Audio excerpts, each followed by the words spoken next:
best budget phone out this year. CMF Phone 2 Pro. Search now on Flipkart. Rahul तेरी वजह से पूरा plan cancel हो गया। अरे भाई रहने दे। सुन,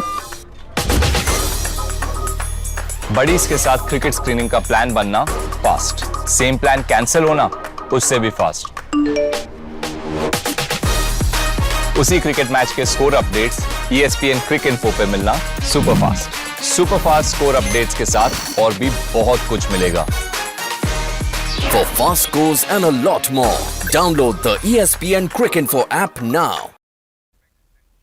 One final dance in the group of death, two teams out on the field, but a third paying as much if not keener interest, because Afghanistan versus Sri Lanka is match number 11, but Bangladesh will have themselves rooting for Sri Lanka. What a twist that is. A Sri Lanka win means Sri Lanka and Bangladesh join India and Pakistan in the Super Fours. If Afghanistan win, there could be net run rate scenarios involved. Welcome to CMF by Nothing presents ESPN Cricket for Timeout. We have the pleasure of Sanjay Bangar's company in our studios for this one. Sanjay, thank you so much for your time. Thank you. Glad to have you back in what is a big billing encounter. Yeah, wonderful. I mean, Afghanistan would be kicking themselves of not having put that win under their belt against Bangladesh, because that match was well within their grasp. Now they'll have to do the hard yards, and this particular venue may not suit them that much. I think that's going to be a bigger challenge, because Dubai, yes, you can understand that the ball can grip and turn a little bit, but at Abu Dhabi, I think the pacers are more into the equation, and Sri Lanka does have some of the quality pacemen. So Nuwan Thisara and Chamira have done really well for Sri Lanka. Speaking of quality Sri Lankan pacers, we have one on the show as well. Farveez Maharoof is not in the studios, but he joins us online. And Farveez, how amazing it is that the Nagin Derby has reached this part, where now Bangladesh are rooting for Sri Lanka for what must be the first time in a long time. I think as Sri Lankans, we are blessed. It's just not 22.5 million of Sri Lankans rooting for Sri Lanka. It's about 175 plus million Bangladesh is rooting for the national side. So that's going to be an interesting one. All in all, this is what we like to see, right? I mean, last game of the group stage, not sure which team is going through to the second round. So I think all in all, it's going to be a big game for both the sides, for Bangladesh. So lots of nerves, lots of pressure. Let's see who comes up trump. Right. The toss has taken place in Abu Dhabi. Afghanistan, who don't like chasing, who love to set totals, will get to do that in what is a must-win for them. They will bat first. Sri Lanka will have to do the chasing. But just how much is riding on this encounter? What is Bangladesh's interest? Let's take a look at that, because when you look at the points table in Group B, going into what is the last contest in this group, Sri Lanka sit pretty. A win for Sri Lanka puts Bangladesh in the Super Fours. Afghanistan will be out, and Sri Lanka and Bangladesh will lock horns on Saturday.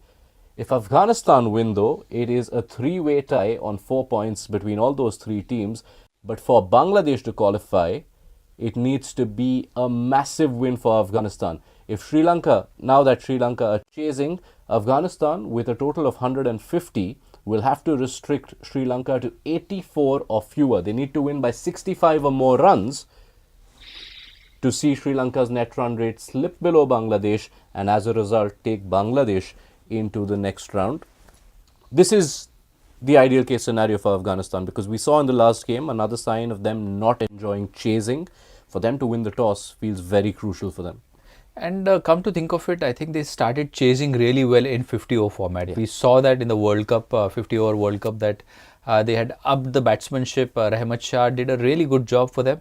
But I believe in this particular format, with Ibrahim Zadra not really firing that much, a lot will hinge upon Gurbaz of how he goes about business in this particular match. And I think his record against Sri Lanka is pretty good. So they would want Gurbaz to make a telling contribution. Yeah, he's been a man who's not been in a lot of runs this year, but as Sanjay points out, loved Sri Lanka. 248 runs in just 6 innings against them in T20Is. We do have team news that will come in. I believe both teams have made some changes. But while we wait on that, this Sri Lanka-Afghanistan contest also sees us have the riveting prospect of two of the better wrist spinners in world cricket right now pitted up against each other. There's Rashid Khan on one side, Wanindu Hasaranga on the other. Sanjay, I want to ask you up top, when you think of both these spinners, both right at the top, especially in white ball cricket, how do you assess them? What do you differentiates one from the other? I think both are very similar in the sense that their majority of the wickets come via the LBW or bowled. But that's where the comparison ends, and because there's vast difference in the manner they operate as well, because one is fastest through the air, whereas Hasaranga is very slow in the air. He does get lower bounce, but I believe that there is a huge difference in the pace that which they operate. So I believe that at this particular venue, Hasaranga could very well be the guy who can extract more out of the surface by bowling slightly slower in there, because off the pitch you might not get that much assistance. Right. I want to bring Farveez into the conversation, but before that, we've run up some numbers on both these fine wrist spinners and some revelations which I want to prod both of you with.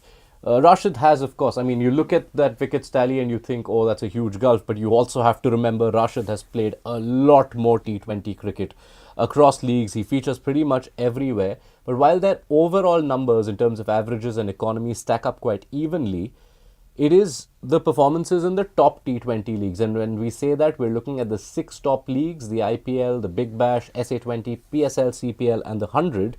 And there is a gulf there. First, in terms of appearances, because Rashid has 300 plus games in these big 6 leagues compared to less than 50 for Hasaranga. But you start seeing a difference in efficiency. Farveez, what does that tell you? I mean, when it comes to Rashid Khan and Wanindu Hasaranga, when it comes to comparison, I think Rashid Khan is slightly ahead than Wanindu Hasaranga when it comes to class, when it comes to the effectiveness of making games win single-handedly. I think Rashid Khan has the X factor, and also taking a look at the two careers. Most of the time, Wanindu Hasaranga has been in the injured list for a long period. So one hamstring.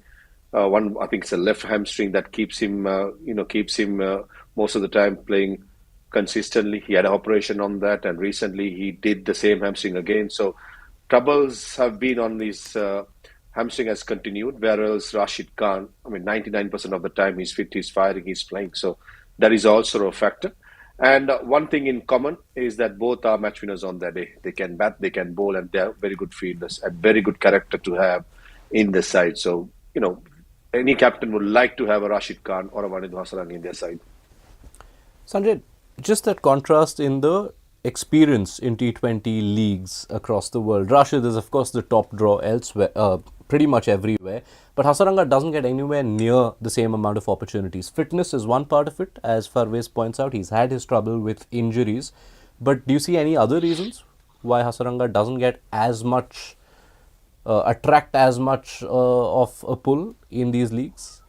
I think the impact factor, because he was in our team at RCB, and in that particular IPL he picked up 24 wickets, but after that he couldn't really follow up with a similar performance, or maybe a touch closer to that, and after that he went on to play for Rajasthan Royals as well. So the impact factor with the bat and with the ball, because whenever Wanindu Hasaranga is preferred in these top leagues, I think the batting also comes into equation, and that's where I think if there's one area wherein he's been founding a little bit, that's in the batting department, wherein he hasn't really contributed the runs that were expected of an overseas all-rounder, because he's considered as an all-rounder, so is Rashid.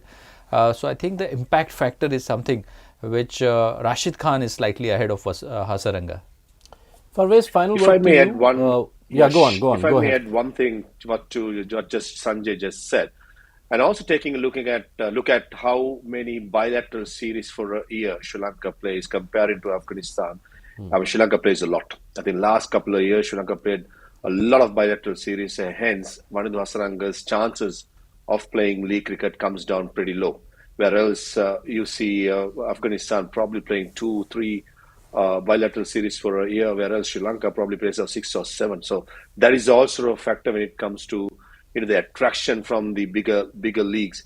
for Wanindu Hasaranga's availability.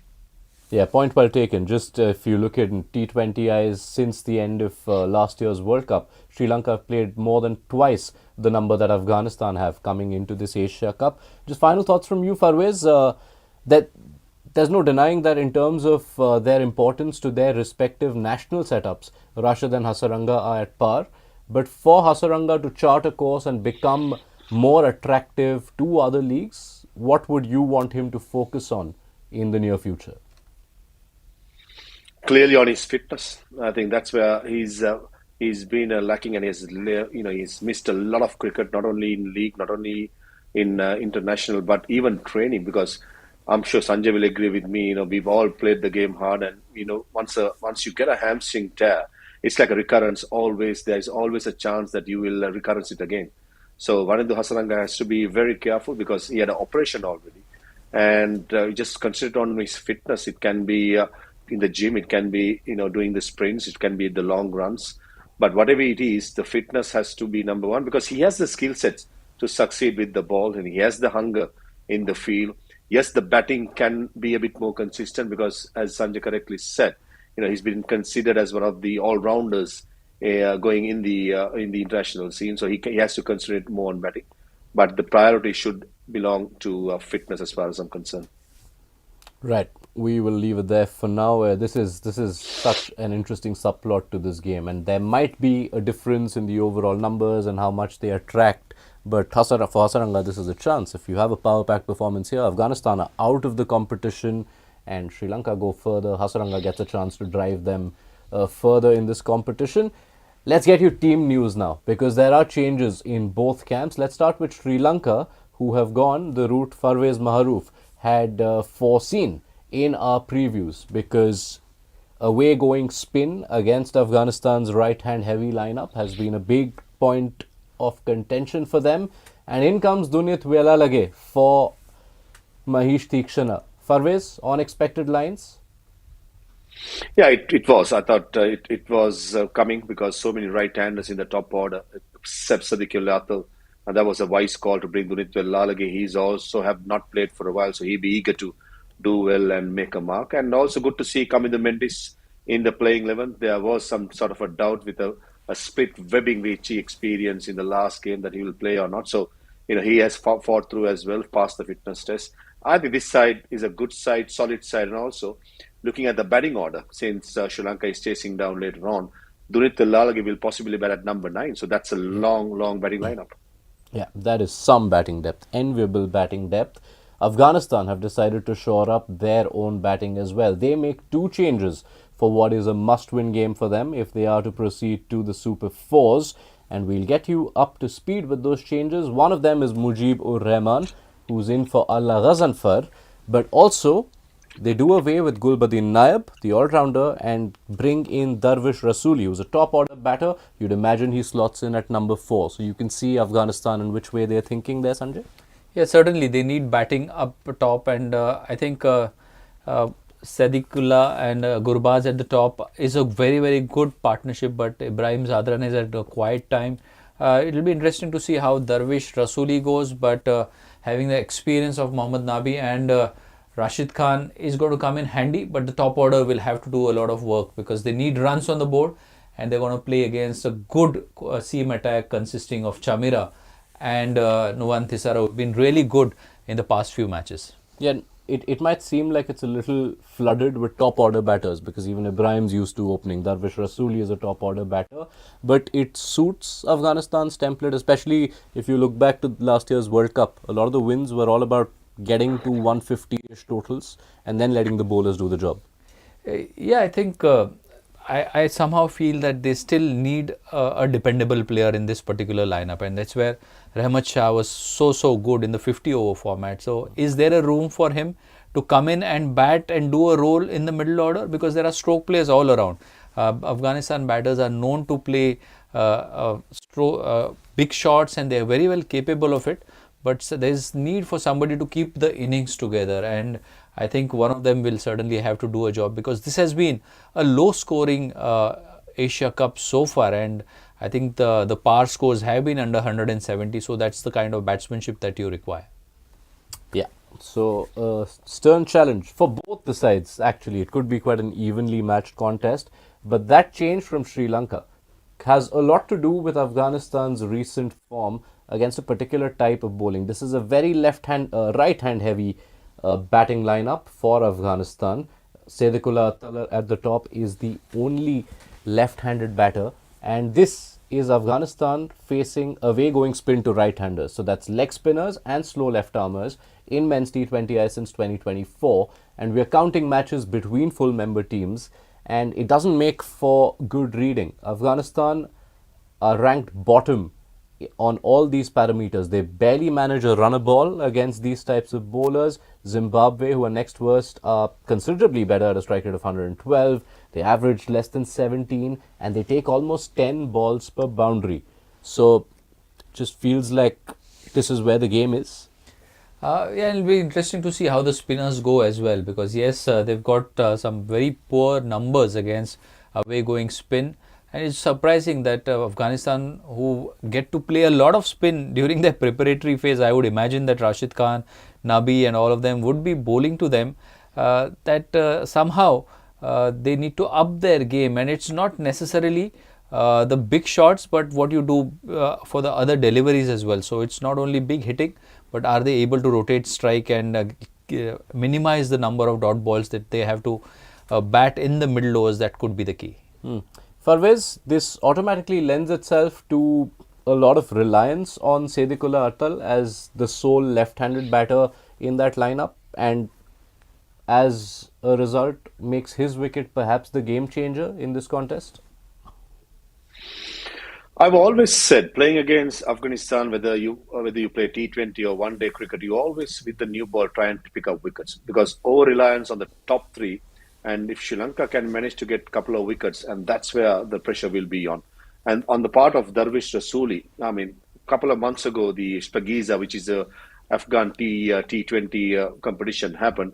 He was one of the leading run scorers, and Sanjay spoke about Rehmat Shah. He was one of the senior players in one of the sides, but he hardly managed to score any runs. And one more other player who was vying for a place in the squad was Hashmatullah Shahidi. He was out of the T20 squad purely on his record in the T20 of his strike rate. And in the recently concluded Spagiza league, he made sure that he was trying to get the strike rate high. He was playing the big shot. Actually, he was one of the leading run scorers. So that surprised me. Experienced player like Shahidi, not even in the squad. Probably if he was available, it would have been an ideal game to play today. Played at number 4 with Will Lalaga and Vanidhu Asaranga turning the ball back into the left hand would have been a good option.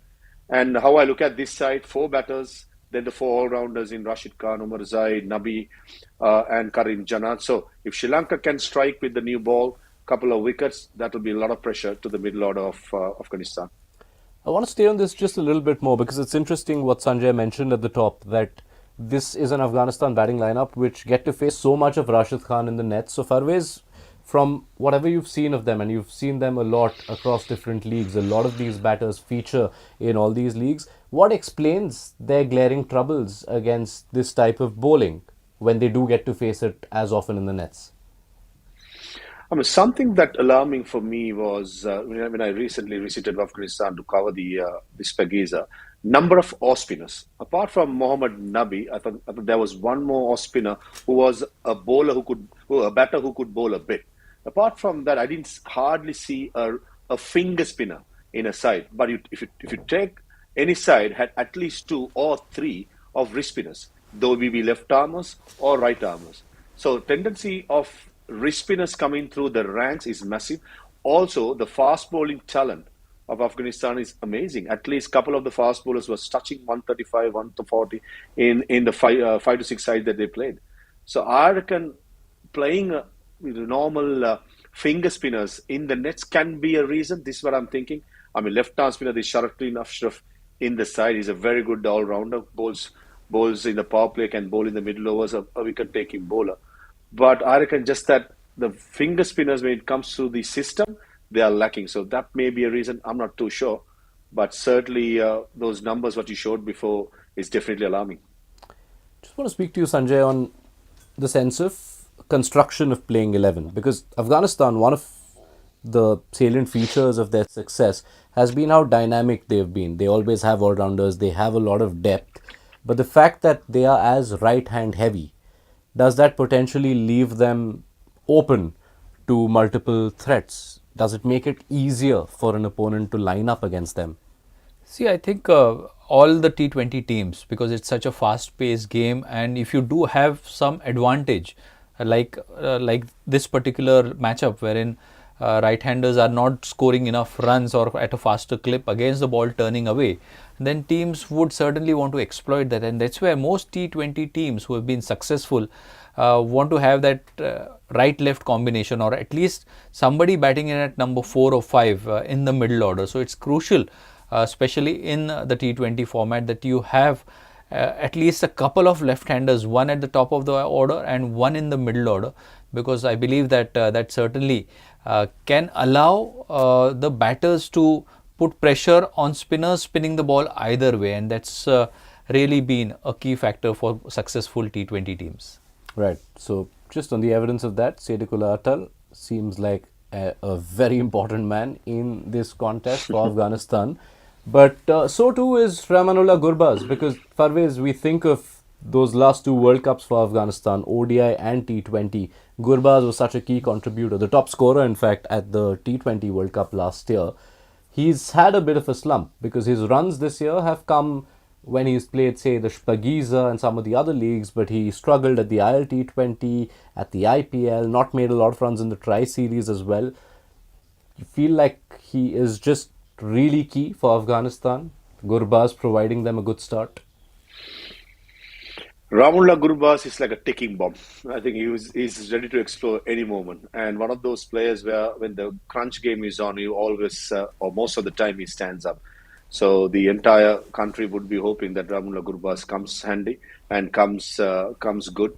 And he's someone that, if he gets going, it's very hard to keep him quiet. He scored runs, as you said, a lot of runs against Sri Lanka, and also he has played in the LPL probably 2 3 years. He has scored a lot of runs. So he knows all the Sri Lankan bowlers in and out. So that's going to be a battle, because Sedikula Atal will play the ball on his merit. His game plan is quite simple, to try and bat long as possible, Gurbaz to be the aggressor.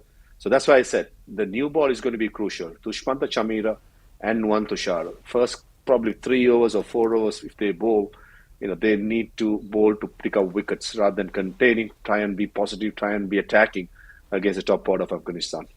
Yeah, and it seems all the more vital because a quick run at look through at the matchups reveals that he strikes at about 160 against Hasaranga and over 200 against Thikshana. Thikshana, of course, not playing, but he has enjoyed facing the Sri Lankan spinners in whatever international cricket he's played against them.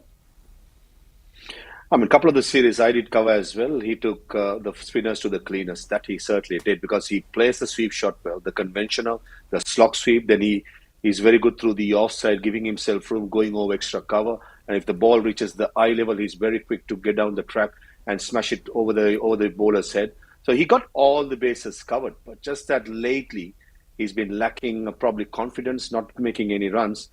And the entire country of Afghanistan will be hoping that the ticking bomb will explode today. Right, so that is Afghanistan, who have their batting troubles, but Sri Lanka also have their batting troubles. Farveez Maharoof has been shedding light on that in the last couple of games where he's been with us here in our studios. And the biggest trend emerging is that Pathum Nissanka is on one side and the rest of Sri Lanka's batting card is on the other. This is at the Asia Cup so far, and only considering the top 7 batters, Nissanka has almost outscored the rest of Sri Lanka's top 7. His strike rate is miles ahead of the rest of his teammates, and even the boundaries, he's actually got 12 and 3 compared to 10 and 5, so that's the same number of boundaries as the entire 6. And it's not just this tournament, Sanjay, which is really the worrying sign for Sri Lanka, because since the last T20 World Cup, Nissanka has actually scored nearly 1/3 of the runs made by their top 7. This is a worrying overdependence. It is, and it also tells me another thing is that if you have batsmanship, I think you can score runs in any format, and that's where if you look at a Pathum Nissanka and you look at Mendes and Pereira, you can certainly be thinking that, okay, why not put Pereira and Mendes at the top? But Nissanka does that job beautifully. He's scoring a lot of runs on a consistent basis, and every time you see a Sri Lanka match or you go through the scorecard, you see Nissanka's name always there, scoring runs. So if you are there, the confidence also helps. And if you are playing multiple formats, I think it keeps you playing against all the top quality international bowlers, and that's where you find your gears. So there's no reason why the other Sri Lankan batsmen can't emulate Nissanka. It's a matter of showing good presence and showing good presence of mind on the surface which needs to be played, rather than get carried away by the stats of how many sixes you are hitting, what is your strike rate, what is your balls per boundary or balls per six. So that can go away till the time you have that confidence, and then once you have the confidence, you fly as a cricketer. 50 of 34 and 68 of 44 are his two scores in what has been a tough Asia Cup for batters to make their runs. Farveez, is there a gulf in skill between Nissanka and the rest of Sri Lanka's primary batters, or is it just a case of the others not applying themselves well enough? Bit of both. I think more is the applying themselves, and bit of confidence as well. I think my main worry is the form of Charita Salanka, the skipper.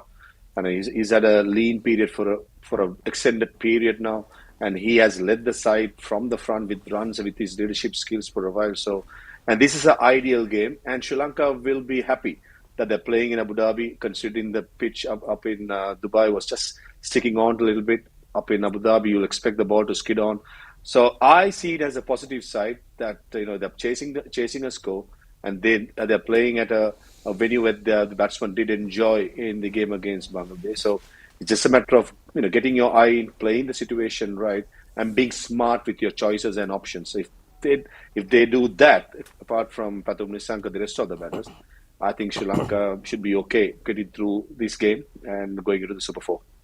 Yeah, and just to contextualize that 31% figure for our viewers, yes, all teams of course rely on their informed batters to do the bulk of the scoring and the heavy lifting.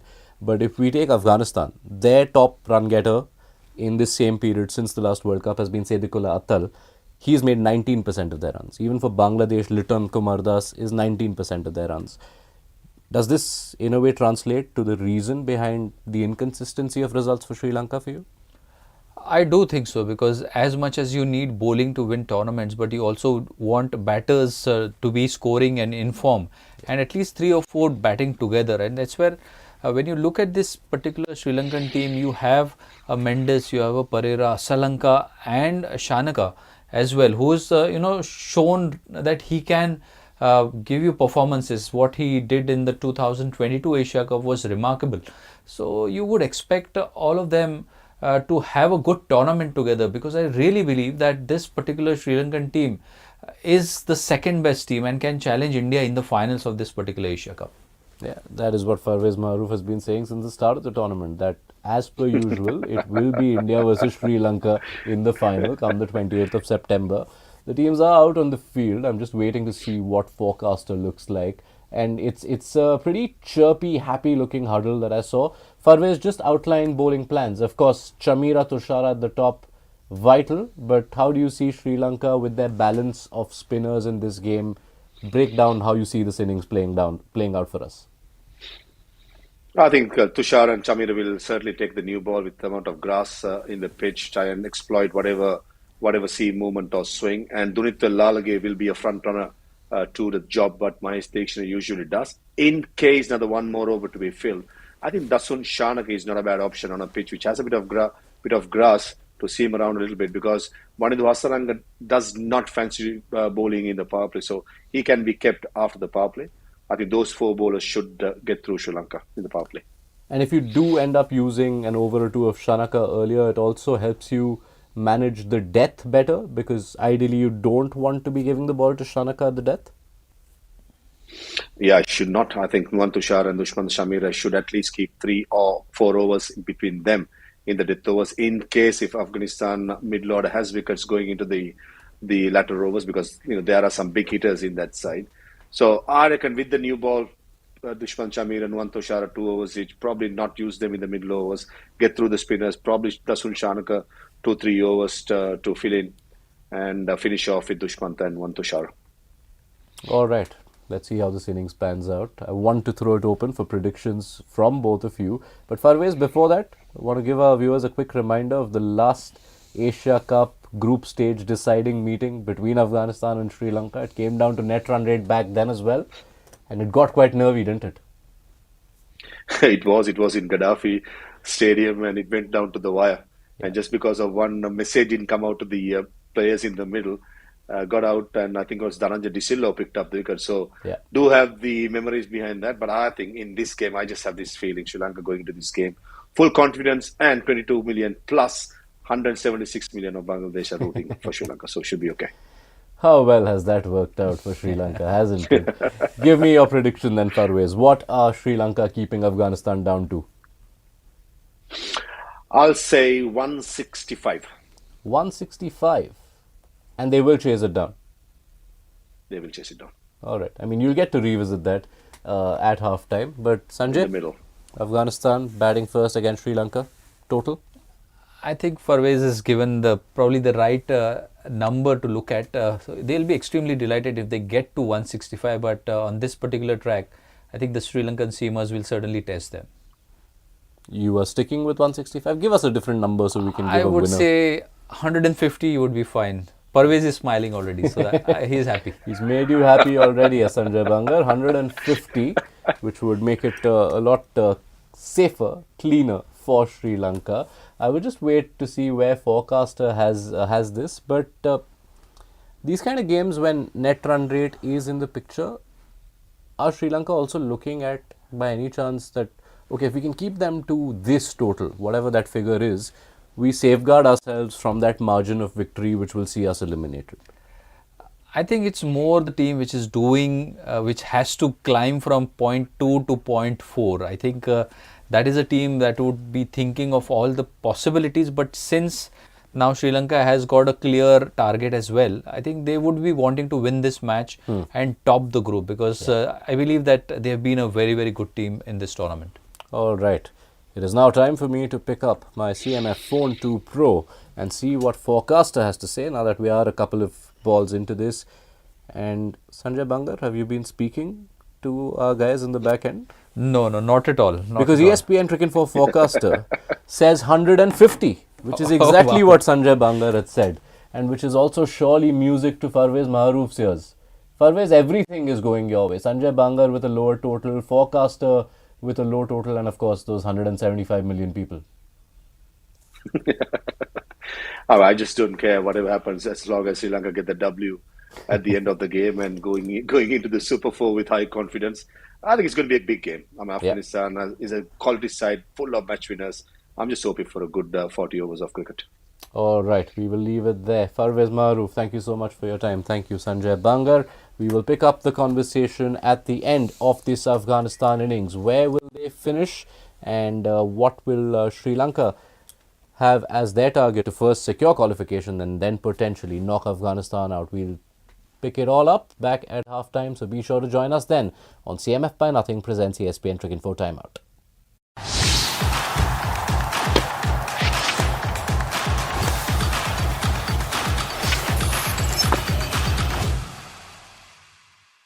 Best budget phone out this year. CMF Phone 2 Pro. Search now on Flipkart.